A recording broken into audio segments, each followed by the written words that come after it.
नमस्कार.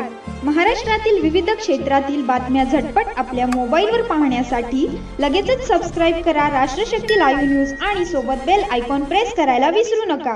ज्या मराठ्यांची घरं जरांगेंनी बर्बाद केली, उघड्यावर आणली, उद्ध्वस्त केली, त्यांचे मुलाखती एका चॅनलने घेतलेल्या आहेत. फक्त असं भानगड असं आहे की समाज फार लवकर विसरतो.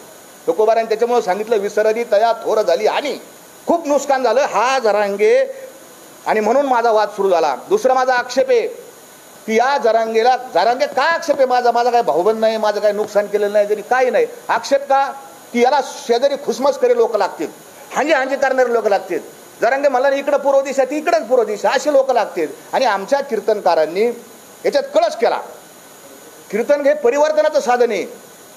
कीर्ती मानवाची गाऊ नये असे तुकोबारांनी सांगितलं. आणि आमचे लाळ खोटे कीर्तनकार, लाज वाटायला पाहिजे असे कीर्तनकार त्या अंतरावली सराटीत जातात आणि तिथं जाऊन म्हणतात, आता देहू आळंदीला जायची गरज नाही, अंतरावली सराटी हेच आपलं देहू आणि हीच आपली आळंदी, इठल इठल. अरे ही पद्धत आहे. एका महाराजांनी अभंग घेतला कीर्तनासाठी, ह्याची दान दे गा देवा तुझा विसर न व्हावा. या जरांगेच्या आंदोलनासाठी त्या कीर्तनकारांनी, नालायक कीर्तनकारांनी तुकोबाराचा अभंगच बदलून टाकला. ह्याची दान दे गा देवा आणि मराठ्याला आरक्षण मिळावा. अरे आरक्षण मिळवण्यासाठी आम्ही जेलमध्ये गेलोय, आंदोलन केलेत, याचिका केल्यात, पैसे घातलेत. 2006 पासून आम्ही भांडत आहोत. पण आम्ही कधीच असं नाही म्हणलं की तुकोबारा यांच्या अभंगात आम्ही कधी बदल केलेला नाही. तुकोबारा यांचा अभंग जसं बायबलमध्ये बदल करता येत नाही, कुराण साहेब मध्ये बदल करता येत नाही, गीतेत बदल करता येत नाही, तसा ह्या महाराजांना गीतेमध्ये बदल करण्याचा, गाथेमध्ये बदल करण्याचा काय अधिकार? हा आक्षेप असे एक एक खूप तुमच्या जगाचे अहंकार किती आहे. का बोलतो मी तुम्हाला? माझी तळमळ, माझी कळत असेल तुम्हाला पोटातली तळमळ.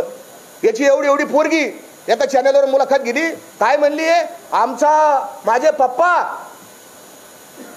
एवढे मोठे आहेत की ते देवाला झुकू शकतात. देव माझ्या पप्पाच्या पाया पडन, आमचा देव पांडुरंग आहे. पांडुरंग तुझ्या बापाच्या पाया पडन? एवढा जरांगे मोठा झाला. आणि लोक तुम्ही ऐकून कसं घेता लोक? अरे मराठ्यांना आरक्षण मिळावा याच्यासाठी आपण काय लागन ते करू, सरकारला अंगावर घेऊ, काही करू, पण देवाचा काय संबंध, तुकोबाराच्या अभंगाचा काय संबंध? हे का कसं काय? मला अनेकांचे फोन आले, ती बारकी पोरगी आहे. अरे बारकी पोरगी आहे, मग ज्यावेळेस लग्नाच्या सोयरिकी होतात का घर बघायला जाते? आईबाप कशी येतं, जसे आईबापाचे संस्कार तसे त्या लेकराचे संस्कार असतील. एवढं लेकरू त्याची इतकी अहंकाराची भाषा असन तर बापाची किती अहंकाराची भाषा आहे. हा मनुष्य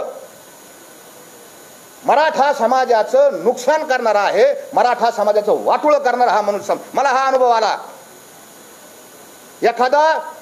एखादी गाडी चाललेली आहे आणि गाडीचा ड्रायव्हर पेलेला आहे, प्रवासी बसलेले आहेत आणि ते मला कळालं तर माझं काम काय, पहिलं उतरून घ्यायचं आणि लोकांना सांगायचं, हे बाबा खाली उतरा, गाडी ड्रायव्हर पेलेला आहे, खाली उतरा, तर गाडी खड्ड्यात जाईन, दरीत जाईन, मरतान तुम्ही. हे माझं सांगणं काम आहे, म्हणून इथं बसलोय.